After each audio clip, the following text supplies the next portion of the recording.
আসলে আমার সামনে আজকে যারা বসে আছেন এনাদের সাথে বহুবার আমি আব্বার সাথে ওনাদের সঙ্গে আব্বা যখনই যেতেন ওনাদের বাড়িতে বা আমাদের এখানে আসতেন আমি শুনে ওনাদের আব্বার সাথে থাকতাম এবং সবসময় আমাদের কথাই শুনতাম।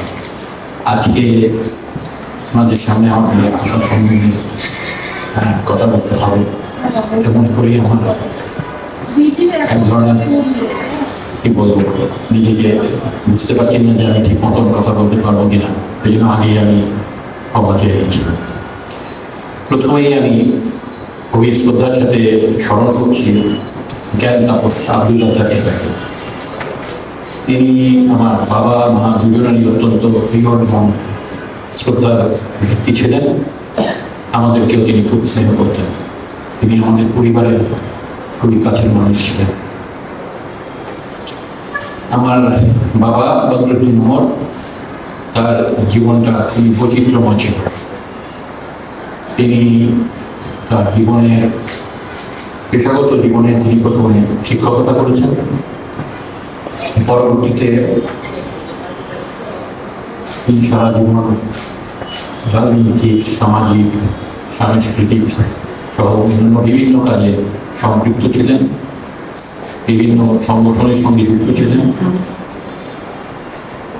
এই কাজ করতে গিয়ে তিনি গ্রামের প্রত্যন্ত অঞ্চল থেকে দেশের বিভিন্ন দেশ বিদেশের বহু জায়গায় ঘুরেছেন, ভ্রমণ করেছেন।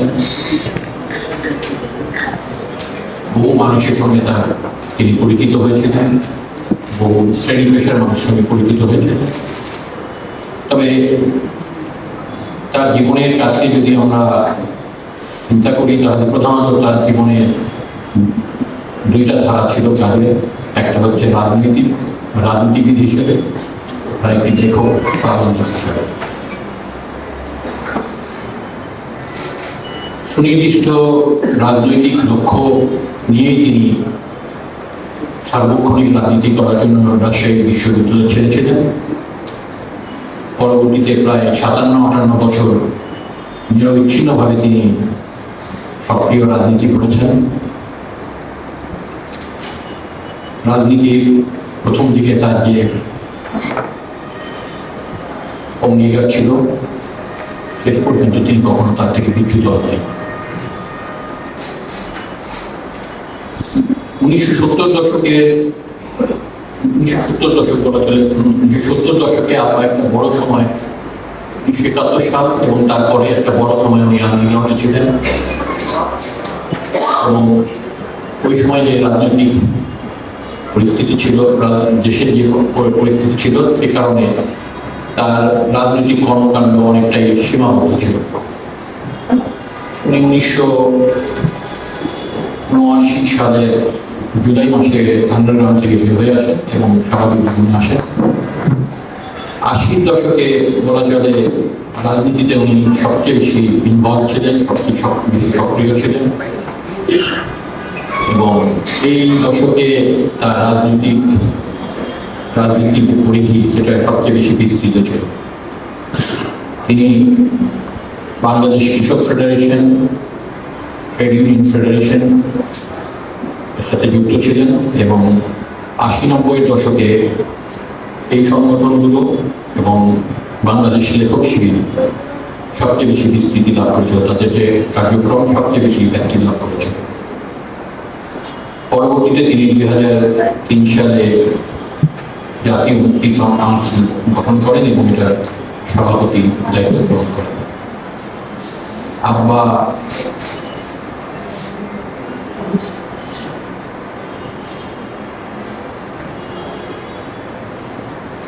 সর্বশেষ 2000 বছরে সর্বশেষ জুলাই মাসের 18 তারিখে সর্বশেষ প্রেস ক্লাবে জাতীয় মুক্তি কাউন্সিলের একটা সভায় সভাপতিত্ব করেন এবং বক্তৃতা দেন। তিনি তার রাজনৈতিক জীবনের অভিজ্ঞতার স্মৃতি, সেগুলো তার যে অটোবায়োগ্রাফি আছে আমার জীবন, তার তৃতীয় চতুর্থ এবং পঞ্চম খণ্ডে বিস্তারিতভাবে লিখেছেন। আব্বা 1963 সাল থেকে লেখার কাজ শুরু করেন। তিনি বিভিন্ন বিষয়ে লিখেছেন, সেটা আমরা সবাই জানি। প্রচুর লিখেছেন এবং জীবনের শেষ সময় পর্যন্ত শেষ পর্যায়ে পড়ে লিখেছেন। তার অ্যাকচুয়ালি তার লেখা এবং তার রাজনীতি দুটা সমান্তরালভাবে চলেছে এবং তিনি তার রাজনৈতিক এবং সামাজিক তার যে দায়িত্ববোধ ছিল, যে দায়ভার ছিল, তার থেকে লিখে গেছেন। রাজনীতি এবং লেখার কাজ এই উভয় ক্ষেত্রেই সারা জীবনে তার বহু বাধা বিপত্তি এবং প্রতিকূলতার মধ্যে যেতে হয়েছে। তিনি এসব বাধা বিপত্তি দৃঢ়তার সাথে, সাহসের সাথে এবং ধৈর্যের সাথে অতিক্রম করতে পেরেছিলেন। 90 দশক থেকে তিনি জাতীয় যে দৈনিক পত্রিকাগুলো সেগুলিতে লেখা শুরু করেছিলেন। একটা সময়ে তিনি 3-4টা কাগজে নিয়মিত লিখতেন, সাপ্তাহিক। কিন্তু 2011-12 সালের পর থেকে তার এই দৈনিক কাগজে লেখা কমতে থাকে, কারণ তখন কাগজে যারা ছিলেন তারা আবার যেভাবে কাগজে লিখতে চাচ্ছিলেন বা লিখতেন সেটা বেশিরভাগ ক্ষেত্রে ওভাবে ছাপাতে চাইতেন না, অনেক ক্ষেত্রে ফেরত পাঠাতেন। এই বিষয়গুলো আব্বাকে খুবই ব্যথিত করত এবং তার জন্য এগুলি অপমাননীয় মনে ছিল। শেষের দিকে তিনি শুধু উনি শেষে লিখতেন সম্ভবত যুগান্তর কাগজে। শেষের দিকে শুধু যুগান্তরে উনি লিখতেন। 2019 সালের নভেম্বরে বাংলাদেশ ভারত সম্পর্ক এই শীর্ষক এরকম এই বিষয়ে একটা লেখা তিনি যুগান্তরে পাঠিয়েছিলেন এবং যুগান্তর সেটা না থাকিয়ে ফেরত পাঠিয়ে দিয়েছিলেন। এটাতে তিনি খুবই ক্ষুব্ধ হয়েছিলেন। এরপর থেকে কাগজে লেখাও বন্ধ করে দিয়েছিলেন এবং এই সময় থেকে প্রায় 1 বছর তিনি কোনো রকম লেখার কাজ করেননি। আব্বা প্রায় শতাধিক বই লিখেছেন। এই বইগুলো রচনাবলীর আকারে সংগ্রহ করার জন্য তিনি ব্যবস্থা করে দিয়ে গেছেন। ইতিমধ্যে তার বইয়ের রচনাবলী 13 খণ্ডে বের হয়েছে। এই বছর আশা করা যাচ্ছে আরও 3 খণ্ড বের হবে। বাংলা গবেষণার প্রকাশক আফজালুল বাশার সাহেব তার এই রচনাবলী বের করার দায়িত্ব নিয়েছেন।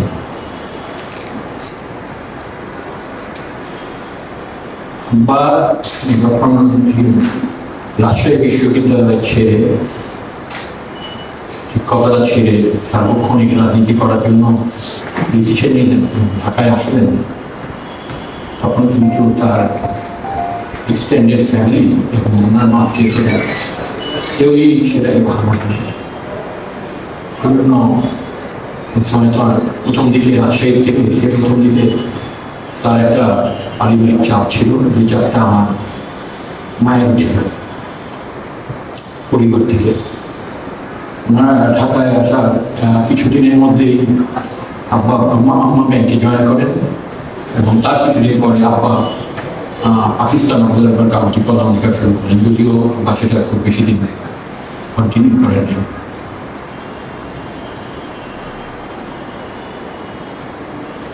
আব্বা কোনো দায়িত্বহীন লোক ছিলেন না, তিনি পরিবারের ব্যাপারে সবসময় কনসার্ন ছিলেন। একটা সময় এটা ঠিক যে বিশেষ করে 70-এর দশকে উনি পরিবার থেকে কিছুটা বিচ্ছিন্ন ছিলেন, কিন্তু পরবর্তী সময়ে পরিবারের সাথেই ছিলেন এবং সব বিষয়ে উনি কনসার্ন ছিলেন, ইনভলভ ছিলেন। আমার মা শুধু চাকরি করেন নাই, উনি আমাদের মানুষ করার ব্যাপারেও বিরাট দায়িত্ব পালন করেছিলেন। আব্বা খুবই সাধারণ জীবনযাপন করা হচ্ছে, ওকে সারা জীবনে দেখেছি যে তিনি তার মতন ব্যক্তিগতভাবে তার জীবন খুব সাধারণভাবে চালিয়ে গেছেন। চলাফেরা, পোশাক পরিচ্ছদ, খাওয়া দাওয়া, এসব ব্যাপারে তিনি খুবই দৈনন্দিন ব্যাপারে উনি খুবই সুশৃঙ্খল ছিলেন। অন্য মানুষের স্বাস্থ্য চিকিৎসার ব্যাপারে তিনি যেরকম খেয়াল রাখতেন, তার নিজের স্বাস্থ্যের ব্যাপারেও তিনি খুবই যত্নশীল ছিলেন। চিকিৎসকের যে কোনো পরামর্শ তিনি যথাযথভাবে অনুসরণ করতেন। আবার লেখার যে অভ্যাস সেটাও একটু ভিন্ন ছিল বলে আমি মনে করি। হয়তো এরকম এভাবে হয়তো আরো অনেকেই লেখার অভ্যাস থাকতে পারে, কিন্তু আমি আব্বাকেই দেখেছি এভাবে লিখতে, সেই জন্য হয়তো বলা।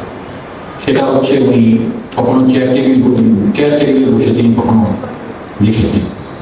সবসময় তিনি লিখতেন কোনো একটা চেয়ারে বসে, তার পায়ের উপরে ওই ক্লিপবোর্ডে কাগজ লাগিয়ে লিখতেন। এভাবে তিনি লম্বা সময় লিখে যেতে পারতেন এবং উনি খুব দ্রুত লিখতেন।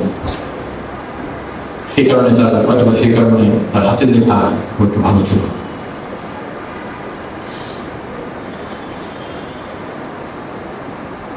আব্বা খুব চিঠি লিখতেন, চিঠি লেখার খুব ভালো অভ্যাস ছিল। যখন ডাকে চিঠি লেখার প্রচলন ছিল, আমরা দেখতাম যে উনি প্রচুর চিঠি লিখতেন এবং ওনার কাছে প্রচুর চিঠিও আসত। তিনি এসব চিঠি খুব সুন্দরভাবে প্রিজার্ভ করতেন। পরবর্তীতে যখন ইমেইলে চিঠি আদান প্রদান শুরু হলো, তখনও তিনি ওইসব চিঠিপত্র প্রিন্ট করে রাখতেন এবং ওগুলোকে খুব সুন্দরভাবে প্রিজার্ভ করতেন। তার ডায়েরি লেখার অভ্যাস ছিল। প্রতিদিন উনি ডায়েরি লিখতেন, কিন্তু সেটা ছিল খুবই সংক্ষিপ্ত। এক সেন্টেন্স বা 2 সেন্টেন্সের বেশি উনি প্রতিদিন লিখতেন না, এবং সেই কারণে উনি ছোট পকেট ডায়েরি ব্যবহার করতেন, বড় ডায়েরি ব্যবহার করতেন না। তিনি খুবই অ্যাফেকশনেট ছিলেন, কিন্তু তার এই অ্যাফেকশনের প্রকাশ ছিল না। আমাদের সঙ্গে কিছুটা তার দূরত্ব থাকলেও আমাদের ছেলে মেয়েদের সঙ্গে তার খুবই ফ্রেন্ডলি রিলেশন ছিল। তিনি শুধু আমাদের ছেলে মেয়ে না, আমাদের কাজিনদের ছেলে মেয়েদের সঙ্গেও তাদেরকেও খুব ভালোবাসতেন। তার সেন্স অফ হিউমার খুব ভালো ছিল এবং বাচ্চারা সেটা খুব এনজয় করত।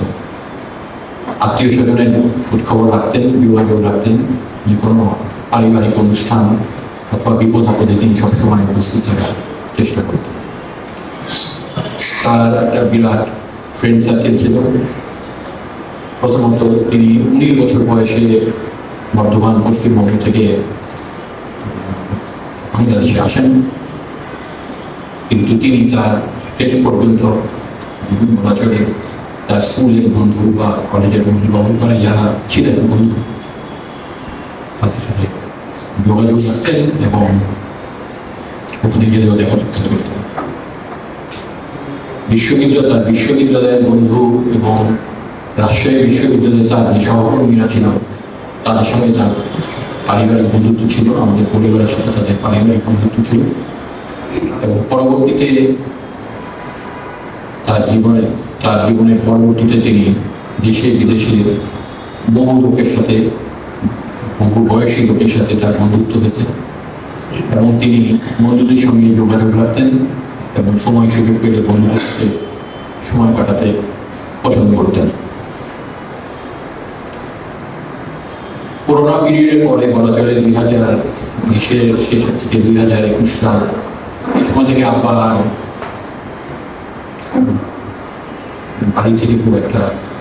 বাড়িতেই থাকতেন। বাড়ির থেকে খুব একটা বেরোতেন না, অনুষ্ঠান খুব একটা রেগুলার যে বেরোতেন আগে, সেটা ওনার অনেক কমে গেছিল। পড়াশোনা করতেন, বেশিরভাগ সময় পড়াশোনার মধ্যে থাকতেন। তারপরে লোকজন আসলে, আত্মীয় স্বজন আসলে খুশি হতেন, কিন্তু তার যে সমস্যা হয়েছিল শেষের দিকে, সেটা হলো উনি কানে শুনতেন না, যে কারণে এটা ওনাকে খুবই কষ্ট দিত। ওনার হিয়ারিং এইড ব্যবহার করার চেষ্টা করা হয়েছিল, কিন্তু যে কারণে হোক সেটা ওনার অ্যাডজাস্ট করেনি, যে কারণে ওনাকে শেষের দিকে সব লিখে দিতে হতো। কোনো কথা বলতে গেলে হয় খুব জোরে বলতে হতো অথবা লিখে দিতে হতো, যেটা আমার ছোটো বোন সাথে অথবা অন্য কেউ আসলে তারা লিখে নিয়ে আসতেন, সেটা ওনাকে দিলে তারপরে নিয়ে করে তারা প্রতিদিন কথা বলতেন। আমি আমার চাকরির সুবাদে আসলে ঢাকার বাইরে বহু সময় থাকতে হয়েছে। আমি চাকরি থেকে 2021 সালে রিটায়ার করি। অ্যাকচুয়ালি এরপরেই আবারও সময় বেশি ছিল, পরিবারকেও সময় দিতে পারি, এবং আমার সঙ্গে যদি বলি খুব ঘনিষ্ঠতা, খুব ফ্রিলি কথাবার্তা। এই শেষে 3 বছর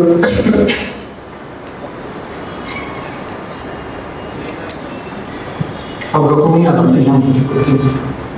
রাজনীতি, সংসার, রাজনীতি, সাহিত্য, ইতিহাস, পারিবারিক আলাপ সব কিছুই উনি